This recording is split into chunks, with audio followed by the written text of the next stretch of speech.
विचार से विश्वास तक शिक्षा का नया अध्याय। स्वागत है आपका दामोदर यूनिवर्सिटी में। मैं एच.जे. आपकी डिजिटल मेंटर। आज हम एनसीईआरटी के क्लास 9 के जो चैप्टर्स हैं एक बार उनका ब्रीफ स्टडी हम करेंगे। देखते हैं कि क्या क्या चीज़ें हमें पढ़नी है क्लास 9 में। तो क्लास 9 में सबसे पहला चैप्टर हमारे पास है मैटर इन आवर सराउंडिंग्स। ये केमिस्ट्री का चैप्टर है जिसमें हमारे आसपास की चीज़ों के बारे में हम स्टडी करेंगे। सेकेंड चैप्टर है is matter around us pure.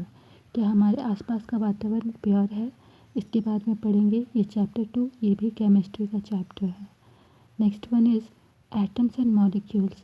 ये भी एटम्स एंड मॉलिक्यूल्स केमिस्ट्री के अंतर्गत आता है। चैप्टर 4 है हमारे पास में structure of atom. Structure of atom में हमारे जो एटम्स हैं उनके स्ट्रक्चर्स के बारे में हम पढ़ेंगे। ये भी केमिस्ट्री के अंतर्गत आता है।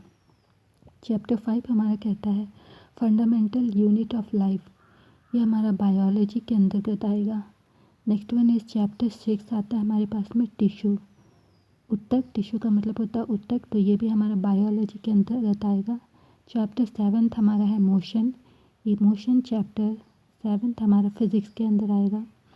चैप्टर 8 हमारे पास में है force and loss of motion. ये चैप्टर है हमारे पास में चैप्टर 8, ये भी हमारा फिज़िक्स के अंतर्गत आएगा।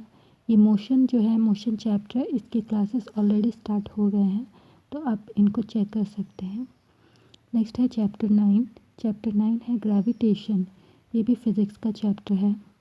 चैप्टर 10 आता है वर्क एंड एनर्जी। ये भी फिज़िक्स का चैप्टर है। चैप्टर 11 हमारे पास में साउंड। ये भी फिज़िक्स का चैप्टर है। और एक लास्ट चैप्टर हमारे पास में इम्प्रूवमेंट इन फूड रिसोर्सेज। तो ये थे हमारे क्लास 9 के चैप्टर्स जिन्हें हमें इस पूरे साल के अंदर में रीड करके अच्छे से समझ के कंप्लीट करना है। तो thank you for watching everyone. Keep learning, keep growing only at TU।